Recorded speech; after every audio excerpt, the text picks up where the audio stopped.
Salut à tous, c'est Kazin, j'espère que vous allez bien et on se retrouve aujourd'hui pour une petite vidéo où on va parler de force temporelle. Alors c'est vrai que je t'avoue que à la base je voulais attendre un petit peu plus longtemps pour faire un petit bilan sur cette série là, mais ça m'a été demandé dans l'espace des commentaires et je me suis dit bon bah allez on y va, ça sera notre point de départ on va dire sur cette série là et on va revenir comme toutes les séries que l'on fait sur la chaîne régulièrement pour voir un petit peu s'il y a de l'évolution. Alors il faut savoir que Force Temporelle, c'est la série du moment qui est sortie en fin mars, donc elle est évidemment excessivement jeune. Elle est constituée de 218 cartes, dont 56 secrètes. J'ai envie de te dire, c'est plutôt classique. Et c'est une série qui est somme toute très disponible en boutique. Je t'en ai déjà fait un vlog par chez moi. Alors évidemment, quand je te dis disponible en boutique, c'est en boutique physique. Et évidemment, comme critère que je me fixe, c'est la disponibilité que j'ai autour de chez moi. Ça c'est sûr, mais bon, tu trouves encore certainement beaucoup de displays chez les buralistes qui vendent le booster. Alors je sais plus si c'est 6,50, 7 €, enfin quelque chose d'assez classique, ce qui fait la display aux alentours de 200, 215 €. Alors évidemment, si tu cherches des displays, puis on va le voir au travers de cette vidéo, il faut mieux les acheter chez les indépendants ou les boutiques non physiques, qui propose souvent des prix très intéressants. Et même si tu dois rajouter les 10 € de frais de port, souvent tu as des displays à moins de 160 €. Donc autant te dire que c'est plutôt très économique. Les displays sinon, quand elles sont vendues typiquement dans les boutiques type Jouet ou Cultura, j'ai déjà vu, ou Fnac même, j'ai déjà vu ce genre d'item là-bas. En règle générale, ça déroge pas à la règle. Tu es au prix du booster qu'ils le vendent, donc souvent c'est 6 € le booster. Donc ça te fait une display qui avoisine les 215 €. Donc c'est pas vraiment le bon plan. Si tu veux vraiment des displays, il faut aller chez les boutiques indépendantes.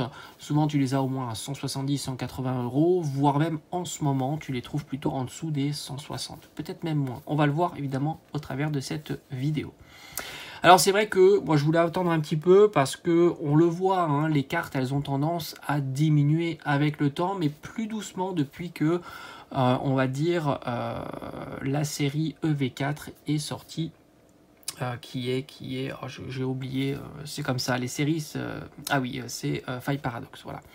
Les séries s'alignent à un certain moment, tout se mélange. Oui, alors Faille Paradox, c'est vrai que on a l'impression quand même que les cartes sont un peu plus chères que ce que l'on a vu par le passé avec EV1, EV2 et EV3. Alors je ne parle pas de 3.5 qui est un cas très particulier, et encore, parce que tu t'aperçois que les SAR, hormis le Dracofeu, sont plutôt bon marché. Alors là, je t'avoue que ça fait un petit moment que j'avais pas fait de vidéo sur 151. On va en refaire un petit bilan sur 151. Je t'en avais fait une quand le scellé avait bien progressé, où justement on avait vu qu'il y avait une déconnexion entre le scellé très bon marché, plutôt difficile à trouver en boutique, voire même impossible à trouver en boutique, et le prix des cartes dont les AR et les full art sont très chers. Et depuis, je t'avoue que j'ai pu aller voir. Donc ça serait plutôt intéressant de te proposer un petit bilan sur 3.5. 4.5, c'est un petit peu plus frais, et d'ailleurs on fera quelques comparaisons. Et là aussi, les prix des cartes sont plutôt très intéressants, hormis quelques cartes. Et puis c'est vrai que c'est une spécificité, 4.5, tu as des formats de cartes que tu ne reverras pas sur Écarlate et Violet, puisque c'est des formats spécifiques à Destinée 2. Voilà. Donc ça a été fait et ça sera peut-être pour le prochain bloc. Alors pour revenir, le booster individuel, j'ai envie de te dire, faut pas se casser la tête. Celui-ci tu le trouves à 6 €, c'est le prix le moins cher que j'ai vu à l'heure actuelle en boutique, et c'était je crois chez Cultura, mais certainement la Fnac doit tourner aussi à ces 6 €. Et je trouve que c'est plutôt très intéressant si tu souhaites conserver un art set en scellé, enfin en booster, privilégie plutôt ce type de format plutôt qu'un booster, on va dire, loose. Mais le booster loose, tu dois certainement le trouver au prix display. Donc, grosso modo, une display à 160 €, ce qui fait un booster à 4 ou 4,50. Voilà, grosso modo. Mais moi, j'irais quand même plus pour ce genre d'item. Plus sécurisant évidemment, plus de difficulté à manipuler, à peser pour avoir des informations s'il y aurait un hit ou pas. Et en même temps, si tu veux un item qui a tendance à bien s'apprécier avec le temps, le format booster sous-scellé, c'est le meilleur comparativement au booster loose. Et même, j'ai envie de te dire, là c'est un petit peu nouveau, tu as les box break, donc les displays sont aussi très populaires, mais je crois beaucoup quand même. Je crois plus au booster scellé qu'à la display, surtout des displays plus récentes. Mais après, on le verra, on le constatera dans les mois et les années à venir. Donc, on a retrouvé aussi les tripacks. Alors, les tripacks, c'est pareil, j'ai envie de te dire, te casse pas la tête. Si tu cherches des tripacks pour pas très cher, tu vas là aussi dans les boutiques indépendantes. Alors, c'est plutôt très simple à les trouver. Hein. Tu as les marketplaces qui proposent, donc des professionnels proposent des items, dont les items Pokémon, et tu peux retrouver le tripack à 12-13 euros, ce qui fait un tripack plutôt pas cher. Alors oui, il faudra rajouter les 5 euros de frais de port, en règle générale c'est ça, 4-5 euros suivant le transporteur, mais tu es gagnant si tu en achètes quelques-uns et les quantités disponibles sont vraiment très importantes. Maintenant, si tu devais garder un seul tripack en scellé, même si tu le sais, c'est pas l'item le plus populaire et j'ai envie de te dire ça n'a jamais été un item très populaire en scellé. Privilégie les top 3, le must-have de scellé, le TB, la display et le booster individuel.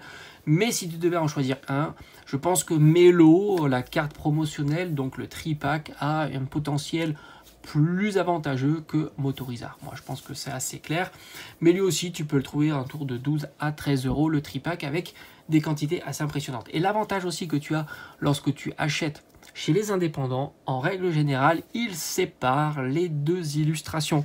Ce que ne font pas les boutiques plus traditionnelles où c'est modèle aléatoire. Alors c'est vrai que de temps en temps, je ne sais pas si c'est le préparateur qui fait exprès de t'en mettre un de chaque pour te faire plaisir tout simplement, ou alors c'est full aléatoire, mais en tous les cas, certaines boutiques les proposent séparément. Donc ça c'est plutôt très intéressant.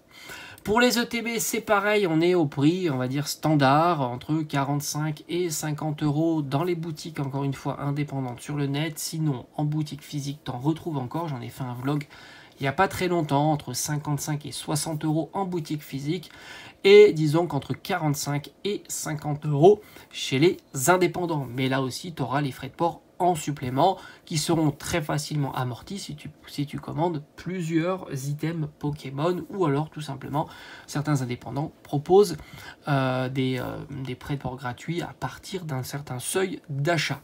Donc si vraiment tu es intéressé par cette série là, va plutôt chez les indés qui proposent des quantités plutôt importantes là aussi sur les ETB.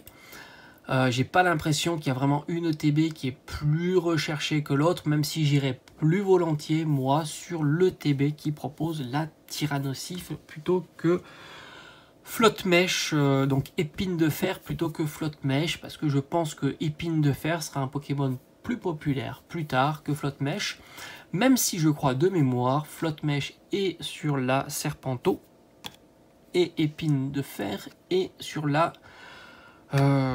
Viridium quoi, du futur, je sais plus son nom, il est ici. Je pense que le Pokémon en illustration est moins populaire sur l'Épine de Fer, mais je pense que la carte promo sera plus populaire. C'est des cartes à mon avis qui seront vraiment pas chères. Là encore une fois, moi si je les cartes promo hein, bien sûr, si je les trouve en vide-grenier, comme j'ai pu faire avec le Mimikyu, à 2-3 euros, je les achèterai systématiquement. J'aime beaucoup ces cartes-là et les avoir dans mes classeurs, c'est vraiment un pur régal. Alors comme je t'ai dit en début de vidéo, la display, là encore une fois, chez les indépendants, tu as des belles quantités et on tourne aux alentours de 150 euros, ce qui est vraiment un prix très intéressant. Et j'ai envie de te dire, c'est un petit peu ce qui est intéressant en ce moment.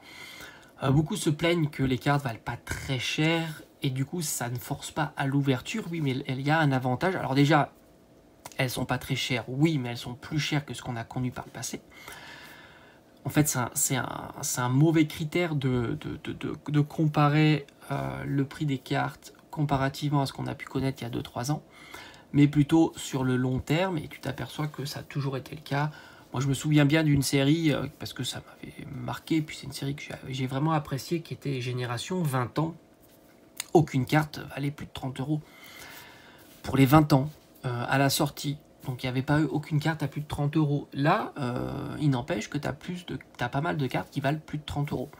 Donc on ne peut pas dire que les prix des cartes soient si bas. On a connu bien plus bas. Je ne pense pas qu'on va y revenir à des prix aussi bas que l'on a connu par le passé. Du coup, on a un équilibre qui est que le fait qu'il y ait moins d'ouverture, ce qui fait, c'est que du coup, tes displays partent plus difficilement et les prix sont plus raisonnables. Encore une fois, là aussi, le prix, alors je ne sais pas quel est le prix qu'ont les vendeurs, on va dire. Mais ce que je vois, c'est qu'ils les vendent à 150 € au TTC, et ce sont des professionnels. Donc, ils doivent certainement faire une certaine marge. Ils ne les vendent pas à marge zéro, ça paraît aberrant. Donc, ça veut dire qu'il y a à 150 €, alors je ne sais pas quelle est leur marge, ils ont peut-être 10 € de marge, je ne sais pas, mais en tous les cas, à 150 €, elles sont proposées parce que soit ils ont du mal à les vendre, et c'est peut-être la période, et du coup, toi, ça te permet d'avoir des ouvertures à 4 € le booster, ce qui est pas si mal. En soi, les tripacks d'ailleurs c'est pareil, 12 ou 13 €, hein, ça fait grosso modo 4 € le booster. Et enfin, alors on va parler du kit d'AP parce que j'ai l'impression que le kit d'AP est difficilement trouvable à un prix, on va dire standard de 25 €. Il se situerait plutôt aux alentours de 30-35 €, plutôt même 35 €.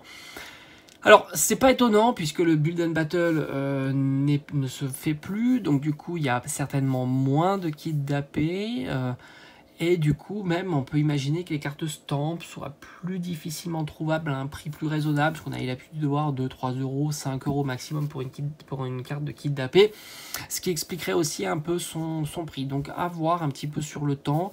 J'ai l'impression que c'est pas un item phare, populaire, en termes de scellé, à l'ouverture non plus, hein, tu le sais, tu n'as que 4 boosters. Donc à voir son évolution dans le temps, mais j'ai l'impression que c'est pas si simple et c'est dû principalement au fait que bah oui, tu as plus le Build and Battle et c'était par conséquent facile de les avoir. T'achetais un Build and Battle, t'avais 2 kits d'AP. C'était plutôt très très bien. Ce qui faisait en plus les Build and Battle, tu les avais souvent en promotion à 50 balles, ce qui était intéressant. Et là, ça sera plus le cas. Alors on va voir comment ça va évoluer. Je pense pas qu'il y ait de hype sur cet item. Moi, c'est un item que j'aime bien, c'est clair. Mais je vois pas vraiment de quelque chose qui se passe sur cet item. On va continuer maintenant sur les cartes. Et ça, alors j'aurais voulu avoir un peu plus de recul sur les cartes, mais il y a quand même des choses intéressantes qui se distinguent. Alors on va regarder, comme d'habitude, on va regarder les formats qui sont populaires. On va commencer par les SAR, les SR Pokémon, les SR Dresseur. On va voir aussi quelques full art, parce qu'on imagine qu'il y a une full art qui sera populaire, c'est l'Ectoplasma. Et on va aussi regarder quelques AR. On sait qu'il y a aussi un Phantominus en AR. Donc ça aussi, Pokémon qui est populaire, donc qui forge un petit peu la réputation d'une série. Et on va regarder aussi un peu pour le fun l'Ectoplasma X en petit format, mais à mon avis, ça ne sera pas une carte très très chère, parce que les petits formats X n'arrivent pas à capter vraiment l'attention.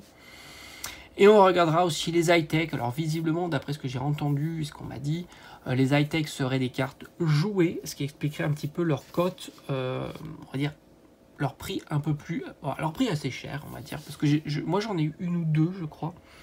Je crois que j'en ai eu une là. Est-ce que je l'ai? Voilà, elle est là. J'ai eu celle-ci. Le attrape ultime. Moi, je pensais que ce serait des cartes qui vaudraient 1 ou 2 €, tout simplement, parce qu'en général, c'est pas des cartes qui plaisent. Moi, je les adore, je trouve ça très joli, mais c'est toujours c'est pas la carte, c'est pas l'objet qui est présenté qui me fait plaisir, mais c'est la dimension, le travail qu'il y a sur la carte, et de la texturation, de la brillance. Je trouve que c'est bien foutu. J'aurais préféré que ça soit des cartes qui se vendent pour pas très très cher, mais visiblement ce n'est pas le cas parce qu'il y a un attrait de joueur. On l'a déjà vu par le passé, des cartes qui ont tendance à valoir 2-3 fois plus cher à cause de ce paramètre-là, tout simplement. Mais est-ce qu'elles seront tout le temps jouées? Donc ça pourra peut-être expliquer une future décote de ces cartes. Alors, il y a les 3 Pokémon, on va voir tous, mais les 3 gros Pokémon mis à l'honneur, donc Irfoudre, Feu Perçant et Serpenteau. Alors moi personnellement, j'étais toujours dit à la base, quand j'ai vu l'artwork de Irfoudre, je me suis dit non, pitié, pas ça, c'est horrible. Et puis au final, quand je vois le Pokémon dans un environnement végétalisé comme ça, il ressemble à un Diplodocus, je trouve ça très sympa. Alors c'est une carte qui vaut à peu près plus d'une centaine d'euros. J'ai envie de dire, il y a quelques annonces, c'est pas débordant non plus, mais il y a quelques annonces et on est aux alentours de 120 euros. Voilà, grosso modo pour cette carte-là. Moi, je pense qu'elle fera partie, ou elle sera la plus grosse carte de la série. Parce qu'au final, je pense qu'elle a été plutôt bien accueillie. Et puis, il ne faut pas oublier que Raikou est en règle générale, historiquement, on va dire, un Pokémon qui est plutôt très cher. J'ai un classeur Raikou. Et donc, il va, évidemment, moi, je vais prolonger mon classeur avec, donc, Irfoudre, ça c'est clair. Et du coup, je pense que c'est un Pokémon que je trouve plus, en règle générale, plus cher que les deux autres en termes de collection. Donc c'est pour ça qu'il y a ça aussi en mémoire. En tous les cas, 120 euros pour cette carte-là, qui est au coude à coude avec Serpenteau, que tu retrouves aussi aux alentours de 120 euros. On a Feu Perçant. Alors déjà, je trouve que l'artwork est complètement loupé, qui tourne aux alentours d'une centaine d'euros. Alors est-ce qu'il est pénalisé essentiellement par le fait que sa représentation n'est pas folle? C'est fort possible. Je la trouve vraiment, vraiment loupée. Après, on retrouve donc les trois autres, à savoir Terrakium, enfin, il s'appelle Roc de Fer, Chef de Fer et Ver de Fer. Alors là, on a sur des cartes qui sont en dessous des 100 euros. Pour Chef de Fer, on tourne aux alentours de 90 euros. Pour Ver de Fer, on tourne autour des 100 euros, mais on sent un petit peu une petite décote. Alors elle était moins chère à l'époque, je crois qu'elle valait une soixantaine d'euros, puis elle est montée, mais enfin c'est compliqué parce que les vendeurs ne savent pas combien la mettre au départ. Alors peut-être qu'ils la mettent trop bas, c'est sa part, et puis la mettent, enfin c'est compliqué de doser. Et Roc de Fer, c'est la moins populaire, qui se situe, est vraiment bien moins populaire, et elle se situe aux alentours de 60 euros, ce qui fait une carte qui est pas exceptionnellement chère quand tu vois les autres. Alors du coup, si tu regardes les prix des SAR, la série est plutôt chère. Donc ça devrait donner de l'engouement à l'ouverture. Mais il semblerait, c'est ce que j'ai discuté un petit peu sur ma vidéo précédente du blabla du soir, il semblerait que la série tombe, on va dire, plus difficilement que les séries précédentes. Donc ce qui est ou comme force temporelle. Donc est-ce que ça serait ça qui rentrerait dans la ligne de mire et qui ferait que c'est compliqué à faire tomber, par conséquent il y a beaucoup qui sont découragés à l'ouverture? C'est pas impossible. Alors du point de vue des SAR dresseurs, donc ça c'est toujours des cartes intéressantes parce qu'elles ont souvent un pattern qui est similaire. Elles ont tendance à se casser la figure très très rapidement. Est-ce que ça ne déroge pas à la règle? Et c'est pour ça que je pense que le temps fera son effet sur ces cartes-là. Tu as Salvio qui est magnifique avec ce petit Raichu très sympa qui tourne aux alentours de 30 euros. Tu retrouves après Nefli qui tourne autour de 40 euros. Tu retrouves après Dévouement de Bianca qui tourne autour de 50 euros. Et enfin, la plus chère des SR, et ça, enfin des SR dresseurs, et ça on s'en doutait, hein, c'est Conviction de Mortimer qui tourne aux alentours de 75, 70, 75 euros. Alors moi j'ai envie de te dire, j'y crois absolument pas pour cette carte-là, et pour toutes les cartes d'ailleurs, j'attends de voir, parce que pour moi ce sont des cartes qui vont diminuer. Regarde d'ailleurs, alors il faudra que je regarde aussi Faille Paradox, mais ne serait-ce Pania avec le Noctali, qui est quand même incroyable, de Paldea, alors je pense pas que les SAR Paldea tombent facilement. Pania est à 20 euros, donc c'est quand même une carte qui est vraiment pas chère, et tu as Noctali devant. Et Noctali en règle générale est un Pokémon qui est au moins aussi populaire que Ectoplasma, Donc, à voir. Pour l'instant, elle diminue. Elle était à plus de 100 €, elle diminue. Il y a beaucoup d'offres. Ça aussi, c'est à prendre en compte. Ce sont des cartes dont les offres sont quand même très présentes. Donc, c'est une carte qui, quand même, circule. Ce ne sont pas des cartes qui, tout de suite, rentrent des collections et ne circulent pas. Donc, on devrait imaginer voir la carte fortement diminuer. Après, je ne pense pas qu'elle sera peu chère, mais 20-30 €, c'est des choses qui devraient être réalisables. Après, donc, on a parlé un petit peu des high-tech. Curieusement, ce sont des cartes qui valent 10-20 € pour certaines. Donc ça, c'est assez fou. Donc, visiblement, c'est dû au fait qu'elles soient principalement jouées. Alors, est-ce que le temps fera son effet? C'est pas impossible aussi. On va parler de Ectoplasma, la carte Full Art. Là aussi, c'est à prendre avec des pincettes, puisqu'on est à une trentaine, une quarantaine d'euros pour cette carte-là. Alors oui, c'est vrai qu'elle est très sympa, elle est bien réussie, c'est une belle carte. On est sur un Pokémon qu'on ne voit pas souvent, qui est très populaire, Ectoplasma. Est-ce que ça suffit pour expliquer son prix? Je pense pas. Parce que déjà, il y a pas mal d'offres, hein, il n'y a pas non plus peu d'offres. Et je pense que le temps fera un petit peu son effet. Maintenant, il faut être prudent. Si tu la compares à d'autres full art de la série, c'est incomparable. Les autres full art comme Earfoudre, etc. valent moins de 10 €, voire même vont s'approcher des 5 €. Donc tu t'aperçois qu'il n'y a pas un effet dû à la série, mais bien un effet dû au Pokémon. Est-ce que ça va durer? Franchement, j'en sais rien. On a déjà vu des cartes à 40 € des full art, hein, ça c'est sûr. Quand Dracofeu est en full art, en règle générale, il ne descend pas en dessous des 50-60 €. Et 151, tu as prouvé que même des full art plus basiques peuvent valoir très cher. Donc, à surveiller, évidemment. Moi, je trouve ça très cher et je pense qu'on prend moins de risques, c'est toujours pareil, à attendre si tu veux vraiment te procurer cette carte, plutôt que le contraire de te précipiter à une quarantaine d'euros. Évidemment, c'est un avis personnel. Du point de vue des AR, alors j'ai regardé un petit peu toutes les AR. Tu peux en retrouver pour 5-6 €, donc ça c'est plutôt engageant. Ça prouve qu'il y a des AR plutôt bon marché sur cette série-là. Bon, bah, Phantominus, voilà, hein, on parle d'Ectoplasma, Phantominus, en plus il y a du Ectoplasma dans l'illustration, il y a du Spectrum, donc c'est une très belle carte qui tourne aux alentours de 20-25 €. Là, j'ai envie de te dire, c'est plutôt compliqué d'imaginer la carte. Alors, est-ce qu'elle peut dire... Alors voilà, là, sur les AR, le format est différent. Tu as des AR à plus de 25 €, tu as des AR à moins de 25 €. J'ai envie de te dire, là, c'est possible qu'elle ne diminue pas spécialement ou pas significativement, pardon. Ça, c'est pas impossible, puisque bah, voilà, ça va être certainement la AR de la série. Et des AR chers, on les a déjà vus, hein. Rappelle-toi Groudon, rappelle-toi Magikarp, Tyrannosif, Raichu. Voilà, donc c'est compliqué. C'est pas impossible que cette AR reste évidemment à ce genre de tarif, puisque ça va être certainement la AR de la série. Et quant à la AR de la série, bon bah voilà, c'est plus compliqué. Mais après, comme je t'ai dit, les autres AR sont plutôt ultra raisonnables, hein, donc ça c'est plutôt chouette. Tu es sur une série où sinon les autres AR sont à 10, entre 5 et 10, peut-être 15 € certaines, mais somme toute, en tous les cas, très bon marché. Donc ça c'est plutôt intéressant.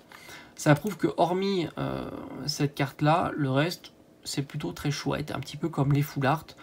Les full art sont plutôt bon marché, hein, comme je t'ai dit, hein, en dessous de 10 €, qui s'approchent même significativement parlant à 5 €. Donc ça, c'est plutôt chouette. Les cartes gold, on va regarder, mais à mon avis, c'est pareil, le temps fera son effet. Les cartes gold, ce ne sont pas des cartes populaires, je t'en avais parlé régulièrement. Là, on est à peu près, allez, grosso modo, on est à 20 €, hein, quel que soit le Pokémon. Earfood est un petit peu plus cher, plutôt vers les 30 €. Mais grosso modo, on en est là. Moi, je pense que là aussi, il ne faut pas se précipiter, puisque on a vu hein, beaucoup de cartes gold se casser la figure. Et même et ça, c'est ça qui est intéressant, même sur des sur des séries comme 151, bon, il n'y en a qu'une, hein, évidemment, mais c'est intéressant de voir que même sur 151, où toutes les cartes sont vraiment très chères, et au final, le Mew Gold reste pas cher, si tu prends en compte en plus la série 151, alors du coup elle est encore moins chère, donc tu t'aperçois que même sur ce type de série, ça ne fonctionne pas. Donc voilà, j'ai fait le petit bilan sur cette série-là, on donnera rendez-vous peut-être dans un mois, sauf s'il se passe quelque chose sur cette série. Pour l'instant, somme toute très cohérent. Après, je pense pas que... pour moi, il y a trop de cartes à 100 et plus, hein, et ça en fait quand même beaucoup, hein, entre... quasiment l'intégralité des SAR, ça fait beaucoup. Après, je trouve que si tu regardes objectivement parlant, les SAR sont toutes réussies. On n'a pas vraiment des SAR avec une illustration qu'on dit, ouais, bof, la moins chère est à 60 € de ce qu'on a vu. Bon, à voir, tout simplement. Allez, j'espère que ça t'a plu et on se dit à bientôt.